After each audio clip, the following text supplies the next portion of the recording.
Hay un grafiti en Roma que me cambió la vida. Fue dibujado hace más de 1800 años con una sola intención: burlarse, humillar, destruir. Y en lugar de eso, se convirtió en una de las pruebas más poderosas que existen de que Jesucristo fue una persona histórica real. Y la dejó un enemigo, sin querer, sin saber lo que estaba haciendo para la eternidad. Escúchame bien, porque lo que voy a mostrarte hoy no viene de la Biblia. Ya sabemos lo que la Biblia dice. Hoy vamos a escuchar a los que lo odiaban, a los que persiguieron a sus seguidores, a los que quemaron sus escrituras, a los que arrojaron a los cristianos a los leones en el Coliseo romano, bajo la luz naranja y sangrienta de las antorchas, mientras el público aplaudía. Porque esos mismos hombres, senadores, historiadores imperiales, filósofos paganos, funcionarios del César, dejaron registradas 7 pruebas independientes que confirman que Jesús de Nazaret fue real. No como símbolo, no como mito colectivo, como persona histórica documentada que vivió, enseñó y fue ejecutada bajo el gobierno de Poncio Pilato en la Judea romana del siglo I. Y antes de que terminemos hoy, voy a cerrar ese loop que abrí con el grafiti. Porque hay un detalle en la 7ª prueba, ese dibujo hecho con la intención de ridiculizar, que los arqueólogos tardaron décadas en interpretar correctamente. Y cuando lo hicieron, lo que encontraron no era solo evidencia de un hombre que existió. Era evidencia de algo que ningún poder imperial pudo aplastar. Algo que va a cambiar cómo ves tu fe después de este video. Hay también una segunda cosa que quiero que descubras hoy. La prueba número 5 es posiblemente la referencia no cristiana más antigua que existe a la crucifixión de Jesús, y la mayoría de pastores nunca la han mencionado en el púlpito. Quédate hasta el final. Vamos a entrar a Roma. Pero antes de continuar, necesito hacer una pausa. Oro por cada persona que ve este canal. Oro por tu nombre, por tu historia, por lo que estás buscando esta noche. Si aún no te has suscrito, hazlo ahora. Únete a esta familia. Señor, que quien esté viendo este video encuentre en estas 7 pruebas no solo información histórica, sino el fundamento más sólido de su fe. Que cada evidencia sea una piedra más en la certeza de que tú no eres un mito, que eres el Señor de la historia. Amén. Ahora sí, empecemos. Para entender por qué estas 7 pruebas son extraordinarias, primero necesitas entender exactamente a quién las escribió. Visualiza el Imperio Romano en el año 100 después de Cristo. No estamos hablando de un estado pequeño. El imperio controlaba aproximadamente 5 millones de kilómetros cuadrados, más territorio que toda la Unión Europea moderna. Entre 50 y 70 millones de personas habitaban bajo su autoridad, desde el norte de África hasta las Islas Británicas, desde la península ibérica hasta el Éufrates. Sus historiadores no eran periodistas aficionados, eran hombres de la más alta élite intelectual y política, senadores, gobernadores de provincia, secretarios imperiales. Hombres que escribían para la posteridad con el rigor académico de quien sabe que sus palabras serán juzgadas por generaciones futuras. Y ninguno de ellos tenía absolutamente ningún incentivo político, social o personal para hablar bien, ni siquiera de manera neutral, sobre una pequeña secta judía del rincón más problemático y conflictivo del imperio. Y sin embargo, escribieron sobre Jesús. Imagina el scriptorium de un senador romano. El aire denso con el aroma del aceite de las lámparas, el sonido del cálamo sobre el papiro, las paredes cubiertas de rollos. Y en ese ambiente de precisión intelectual, un hombre que despreciaba a los cristianos tomó la decisión de incluirlos en su historia del imperio. No para honrarlos, para explicar por qué eran peligrosos. Y al hacerlo, nos dejó algo invaluable. La primera prueba. Publio Cornelio Tácito, senador romano, cónsul, gobernador de la provincia de Asia, uno de los más grandes prosistas de toda la literatura latina. Un hombre cuya credibilidad como historiador es indiscutida incluso hoy entre los académicos más escépticos. Escribía sus Anales, los Anales, alrededor del año 116 después de Cristo, una historia del imperio desde Augusto hasta Nerón. Y cuando llega al gran incendio de Roma del año 64, en el libro 15, capítulo 44, escribe una frase que ha sobrevivido 2000 años y que hoy sigue siendo citada en las mejores universidades del mundo. En latín, auctor nominis eius, Christus Tiberio imperitante, per procuratorem Pontium Pilatum, supplicio adfectus erat, que traducido significa, el fundador de ese nombre, Cristo, había sido ejecutado durante el reinado de Tiberio por el procurador Poncio Pilato. Detente en esa frase. No la dejó un discípulo, no la dejó un cristiano. La dejó un senador romano que llamó al cristianismo exitiabilis superstitio, superstición perniciosa, en sus propias palabras. Un hombre que despreciaba esta fe con todo el peso de su posición aristocrática romana. Y ese mismo hombre confirma sin querer 4 cosas de las que nunca habría querido ser testigo. 1. Que Jesús existió como persona histórica. 2. Que fue ejecutado. 3. Que la ejecución ocurrió bajo el gobierno específico de Poncio Pilato, funcionario romano identificable y verificable. 4. Que el movimiento que nació de esa ejecución no solo sobrevivió, sino que llegó hasta la capital del mundo, Roma misma, en pocas décadas. Y hay algo más que la mayoría de comentaristas omiten. Tácito describe cómo Nerón usó a los cristianos como chivos expiatorios del incendio y los sometió a torturas. Los cubrieron con pieles de animales para que los perros los despedazaran. Los crucificaron, los quemaron vivos en los jardines imperiales durante la noche. Antorchas humanas para iluminar las fiestas del César. Tácito no aprueba esto, no porque amara a los cristianos, sino porque le parecía excesivo incluso para criminales. Pero lo que registró sin querer es que estas personas, que podían haber salvado su vida simplemente diciendo «Jesús no existió, todo fue un invento», no lo hicieron. Murieron sin retractarse. La segunda prueba llegó 4 años antes que Tácito y tiene una profundidad diferente. Cayo Plinio Cecilio II, Plinio el Joven, gobernador de la provincia de Bitinia, Ponto, en el norte de lo que hoy es Turquía. Año 112 después de Cristo. Plinio tiene un problema burocrático serio. En toda su provincia hay gente que se niega a quemar incienso frente a la estatua del emperador, lo que equivalía a una traición al Estado.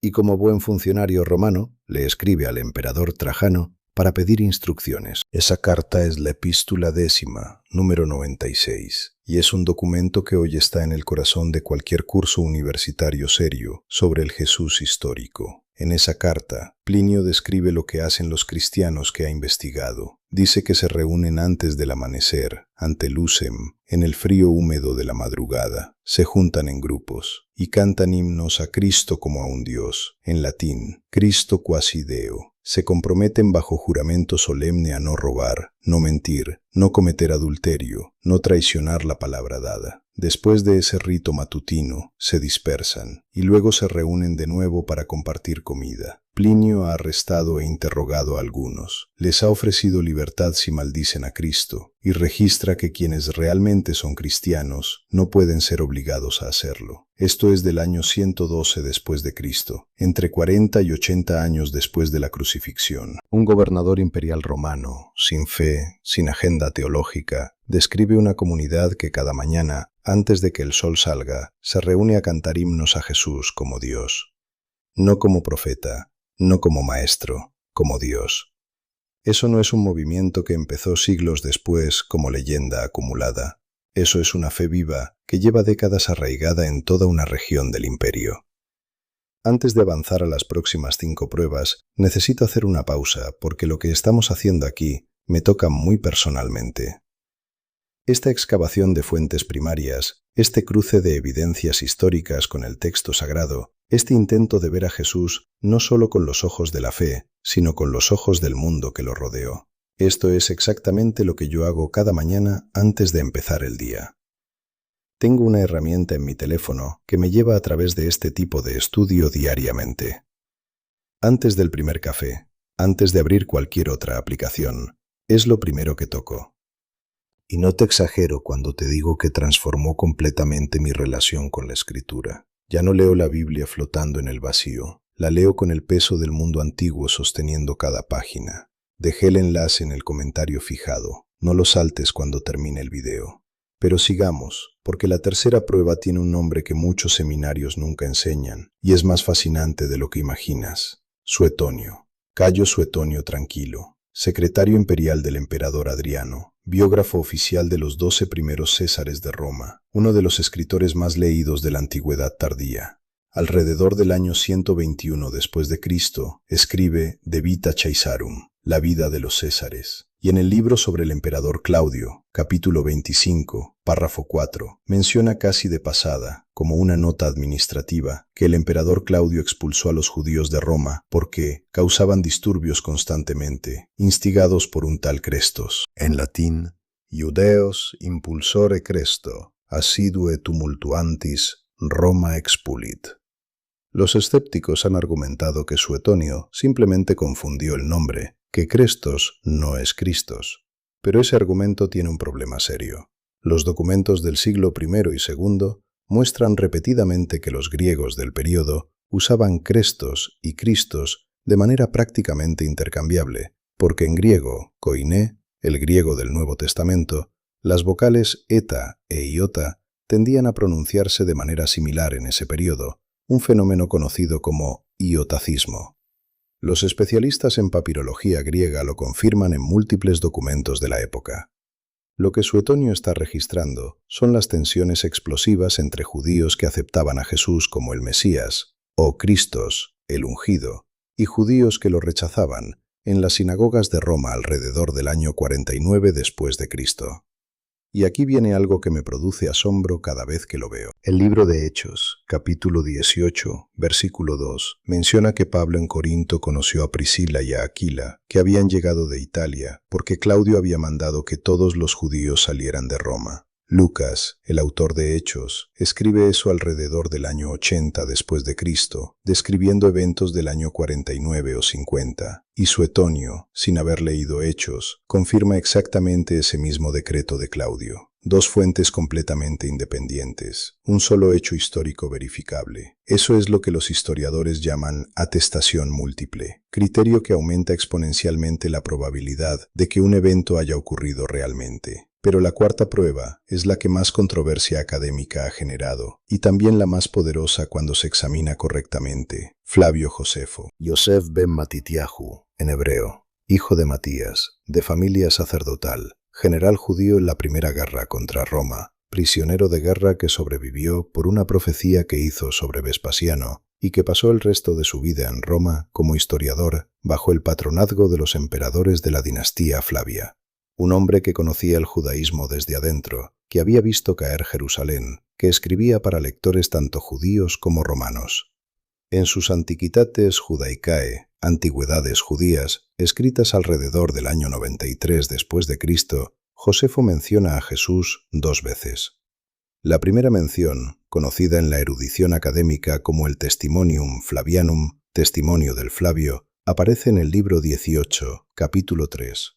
Los académicos están de acuerdo en que el texto actual tiene interpolaciones añadidas por copistas cristianos medievales. Frases como «si es lícito llamarlo hombre» o «él era el Cristo» rompen el estilo neutro de Josefo. Pero cuando John Mayer, teólogo agnóstico de la Universidad de Notre Dame y uno de los mayores especialistas mundiales en el Jesús histórico, reconstruyó el texto original eliminando las interpolaciones identificables, lo que quedó sigue confirmando claramente que existió un hombre llamado Jesús, que realizó obras que sorprendieron a la gente, que fue condenado a la crucifixión bajo Poncio Pilato a instancias de los líderes judíos y que sus seguidores no desaparecieron tras su muerte. Pero hay una segunda mención de Josefo que es incluso más significativa, porque nadie la disputa. En el libro 20, capítulo 9, párrafo 1, Josefo narra la muerte de Jacobo y lo identifica como el hermano de Jesús, llamado Cristo. Así, sin más elaboración, como si los lectores ya supieran perfectamente quién era Jesús, llamado Cristo. Ningún erudito, ni el más escéptico, ha argumentado que esa frase sea una interpolación. Es demasiado casual, demasiado incidental, demasiado integrada en el flujo natural del texto. Nadie añade una interpolación de manera tan desapercibida. Detente a sentir el peso de ese momento. Estamos en el año 93 después de Cristo, un sacerdote judío que no era cristiano, que pertenecía de hecho a la clase sacerdotal que entregó a Jesús a los romanos, escribe para sus lectores y menciona a Jesús llamado Cristo como si fuera una referencia que no necesita explicación, como si dijera, ya saben quién es. 60 años después de la crucifixión, el nombre de Jesús era historia tan conocida en el mundo mediterráneo educado que no requería introducción. Eso me da un escalofrío cada vez que lo leo, porque si Jesús hubiera sido un mito fabricado por sus discípulos, un sacerdote judío del siglo I, alguien con todos los motivos para ignorarlo o demolerlo, no lo habría mencionado como referencia conocida por todos. Lo habría ignorado, o lo habría refutado. No lo habría citado de pasada como si fuera un hecho tan establecido que nadie lo cuestionaba. Y sé que alguien está viendo esto ahora mismo desde un lugar muy particular. Quizás llevas años con preguntas que no te has atrevido a hacer en voz alta. Quizás alguien te dijo que la fe y la evidencia no pueden coexistir. Quizás creciste creyendo y en algún punto perdiste el hilo. Quiero que escribas en los comentarios lo que estás pensando en este momento. No te voy a juzgar. Esta comunidad no juzga. Porque yo creo con todo mi corazón que Dios a veces usa la historia, la arqueología, los documentos de piedra y tinta para alcanzar a los corazones que la predicación convencional no llega a tocar. Y si algo te trajo a este video esta noche, puede ser que ese algo no sea coincidencia. Ahora las últimas 3 pruebas. Y estas son las que la mayoría de los creyentes nunca han escuchado en sus iglesias. La 5ª prueba podría ser la más antigua de todas. Hablamos del año aproximado del 52 después de Cristo, apenas 20 años después de la crucifixión, si la datación es correcta. El autor se llamaba Talus, en latín, Talo en castellano, un escritor samaritano que vivía en Roma, posiblemente un liberto del propio emperador Tiberio. Escribió una historia del mundo mediterráneo en 3 volúmenes que lamentablemente no ha sobrevivido completa. Pero un fragmento llegó hasta nosotros a través de Julio Africano, cronista cristiano del siglo III, quien al citar a Talo escribe algo revelador. Que Talo, al narrar los eventos alrededor de la crucifixión de Jesús, explicó la oscuridad que cubrió la tierra en ese momento como un eclipse solar natural. Ahora escucha esto con cuidado, porque aquí está la pieza que la mayoría de la gente pierde. Talo no dice, eso de la oscuridad es un mito inventado por los cristianos. Lo que dice es, fue un eclipse. Está intentando dar una explicación racional, naturalista, a un fenómeno que ya circulaba ampliamente en el mundo mediterráneo, apenas 2 décadas después de la crucifixión. Eso significa que la oscuridad durante la muerte de Jesús era ya un hecho tan conocido y tan discutido que un historiador samaritano en Roma sentía la necesidad de explicarlo públicamente. Pero hay una capa más que destruye la explicación de Talo. La Pascua judía, Pesaj en hebreo, siempre ocurre en luna llena, el 14º día del mes de Nisán. Y un eclipse solar es astronómicamente imposible durante luna llena. Para que ocurra un eclipse solar, la luna debe interponerse entre la Tierra y el Sol, y eso solo puede suceder en luna nueva. Talo cometió un error astronómico fundamental al intentar racionalizar el evento. Lo que eso nos dice es que la oscuridad de la crucifixión no fue un eclipse solar natural, y que un historiador pagano del año 52 después de Cristo consideró que ese evento era suficientemente real y suficientemente conocido como para necesitar ser explicado. No negado, explicado. La 6ª prueba viene de una fuente que no es ni romana, ni judía, ni cristiana. Es una carta personal en arameo sirio antiguo, escrita probablemente entre los años 73 y 200 después de Cristo, por un filósofo estoico llamado Mara bar Serapión. Mara, hijo de Serapión. La escribió desde prisión, dirigida a su hijo, reflexionando sobre la injusticia del mundo y el destino de los hombres sabios. El pergamino original está hoy en el British Museum de Londres. Puedes verlo. Puedes tocarlo con los ojos si viajas hasta allá. En esa carta, Mara compara a 3 figuras que considera sabios injustamente ejecutados. Sócrates, a quien llama el sabio de los griegos, Pitágoras, a quien llama el sabio de los amos, y una tercera figura a quien describe como el rey sabio de los judíos. Sobre este último escribe: ¿qué ganaron los judíos al matar a su rey sabio? Porque desde entonces su reino fue quitado. Y añade algo extraordinario: pero el rey sabio no murió, vivió en las enseñanzas que proclamó. Ningún estudioso serio duda de que el rey sabio de los judíos es Jesús. La referencia a su ejecución por los judíos y la desaparición subsiguiente de su reino, la destrucción de Jerusalén en el año 70, es históricamente coherente. Un filósofo pagano estoico, escribiendo desde una celda de prisión a su hijo, sin ninguna agenda religiosa, sin conocimiento del Nuevo Testamento, sin ser cristiano ni querer serlo, conectó la ejecución de Jesús con el destino histórico de la nación judía, y observó que ese hombre ejecutado seguía viviendo en sus enseñanzas. Eso no es teología, eso es observación histórica de un extraño que miraba desde afuera. Y llegamos a la séptima prueba, la que abría el principio. El grafiti de Alexamenos, encontrado en el Mons Palatinos, el Monte Palatino de Roma, durante las excavaciones del Paedagogium Imperial en 1857. El Paedagogium era la escuela donde se formaban los pajes y sirvientes del palacio del César. Piensa en eso un momento. El palacio más poderoso del mundo. Y dentro de sus muros, alguien grabó esto en la pared con un punzón de metal, probablemente entre los años 150 y 300 después de Cristo. Un hombre con cabeza de burro clavado en una cruz romana, con otro hombre más pequeño al pie de la cruz, con el brazo levantado en gesto de adoración. Y debajo, en griego antiguo, la inscripción: Alexamenos sebete theon. Alexamenos sebete theon. Alexamenos adora a su Dios. Era una burla. Alguien, seguramente un compañero no cristiano, estaba ridiculizando a Alexamenos frente a todos. Le decía: tu Dios tiene cabeza de burro. Tu Dios murió como un criminal en una cruz. ¿Y tú lo adoras? Era el meme más cruel que se podía grabar en una pared del siglo II. La humillación pública de un creyente dentro del corazón mismo del poder romano. Pero escucha lo que esta burla confirma sin querer. Primero, que en la Roma imperial del siglo II había personas dentro del palacio del César mismo que eran conocidas por sus compañeros como seguidores de Cristo. Segundo, que el símbolo central de esa fe no era una filosofía abstracta ni un maestro etéreo, era un hombre crucificado. La cruz como centro de la adoración cristiana no es una evolución tardía, estaba ahí desde el principio, tan visible que sus enemigos la usaban para burlarse. Tercero, que la fe en Jesús había penetrado hasta el corazón mismo del poder que intentaba extinguirla.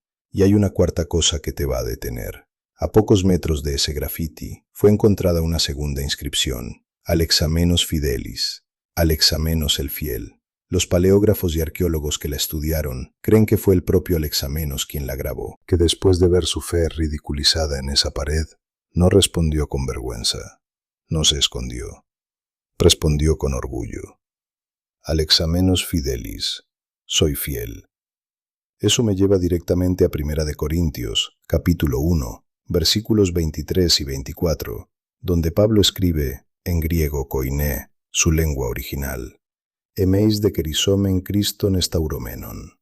Nosotros predicamos a Cristo crucificado, escándalo, escandalón, para los judíos, y locura, moria, para los griegos. Pablo escribió eso alrededor del año 54 después de Cristo. 100 años después, un muchacho en la escuela del Palacio Imperial vivía exactamente ese escándalo, esa locura, en carne propia. Y respondió con las únicas dos palabras que necesitaba: Alexamenos Fidelis. Las 7 pruebas quedan en pie. Tácito, Plinio, Suetonio, Josefo, Talo, Mara bar Serapión. El grafiti de Alexamenos. 7 voces que no tenían ningún interés en hablar bien de Jesús, y sin embargo hablan de él. 7 documentos de distintas épocas, distintos idiomas, distintas culturas, distintos continentes, que convergen sobre un solo punto: que Jesús de Nazaret existió, que fue ejecutado bajo Poncio Pilato, y que el movimiento nacido de esa ejecución no pudo ser detenido por ninguna fuerza del imperio más grande de la historia antigua.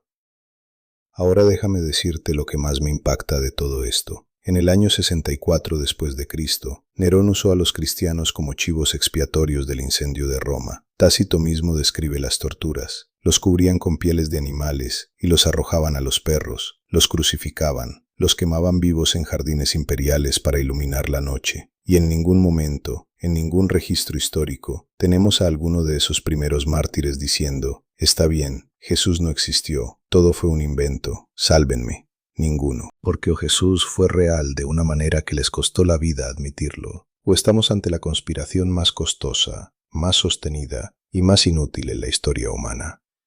Y la conspiración más difícil de fabricar sería precisamente una que requería que sus inventores murieran por ella sonriendo. Hay un principio que se llama en historiografía el criterio de vergüenza o dificultad. Dice que cuando alguien reporta algo que le perjudica, que le resulta vergonzoso o políticamente inconveniente, esa información tiene una probabilidad altísima de ser verdadera. Nadie inventa lo que lo pone en desventaja. Y predicar un Mesías crucificado en el siglo I era precisamente eso. Deuteronomio 21:23 dice: «Maldito todo el que es colgado en un madero». Un judío del siglo I no fabrica un Dios que cargó la maldición de la ley. No si quiere que alguien le crea, no si quiere sobrevivir. Y sin embargo, ahí están, 7 testigos hostiles, 7 plumas que querían ignorar o destruir ese nombre, y no pudieron. Quiero preguntarte algo personal, algo que me pregunto a mí mismo cuando estudio estas fuentes. ¿Hubo algún momento en tu vida en que la fe dejó de ser un concepto heredado y se convirtió en algo que sentiste como absolutamente real? Un momento en que el Jesús histórico y el Jesús vivo se fusionaron para ti en una sola experiencia que no pudiste explicar, pero que tampoco pudiste negar. Si has tenido ese momento, cuéntamelo. Y si aún lo estás buscando, si este video es parte de ese camino, cuéntamelo también. Los comentarios de este canal son un lugar de honestidad, de búsqueda real. Ahora, antes de que cierres este video, necesito decirte algo que me importa profundamente. Todo lo que descubrimos hoy, Tácito en el Scriptorium romano, Plinio el gobernador confundido ante una fe que no comprende, Suetonio tomando nota de los disturbios en las sinagogas de Roma, Josefo mencionando a Jesús como si todo el mundo supiera quién era, Talo intentando racionalizar lo que no podía explicar, Mara bar Serapión escribiendo desde la prisión sobre el rey sabio de los judíos, y Alexamenos grabando Fidelis con sus propias manos. Todo esto no puede quedarse como una lista de datos fascinantes que se olvidan mañana por la mañana. Esta clase de profundidad necesita convertirse en práctica diaria, en hábito del alma, no en un documental que ves una vez. Y eso es exactamente lo que yo hago cada mañana gracias a la herramienta que mencioné antes. Antes de que empiece el día, antes del primer café, antes de que el teléfono se llene de mensajes y noticias, abro ese recurso y me sumerjo en exactamente este tipo de estudio. Textos originales, contexto histórico del mundo bíblico, reflexión espiritual que conecta la evidencia con la vida real. Es la diferencia entre saber que Jesús fue real y comenzar cada día viviendo como si lo fuera. No te estoy recomendando algo que le recomendaría a cualquiera. Te estoy compartiendo lo que yo mismo uso, lo que cambió mis mañanas, lo que cambió mi ministerio. Busca el comentario fijado debajo de este video. Está ahí esperándote. No lo dejes pasar. Y si este video fortaleció tu fe o movió algo en ti que no sabías que estaba dormido, suscríbete, porque cada semana vamos a esta profundidad. No hay contenido superficial aquí. Cada video es una excavación. Y hay una última cosa que necesito pedirte. Piensa ahora mismo en una sola persona, solo una. Un amigo que duda, un familiar que alguna vez te dijo que Jesús fue un mito. Alguien que está buscando algo en lo que creer y no sabe por dónde empezar. Mándale este video, no mañana, ahora mismo. Porque a veces lo que alguien necesita no es un sermón. Son 7 testigos que no querían creer y que aún así dejaron escrito su nombre.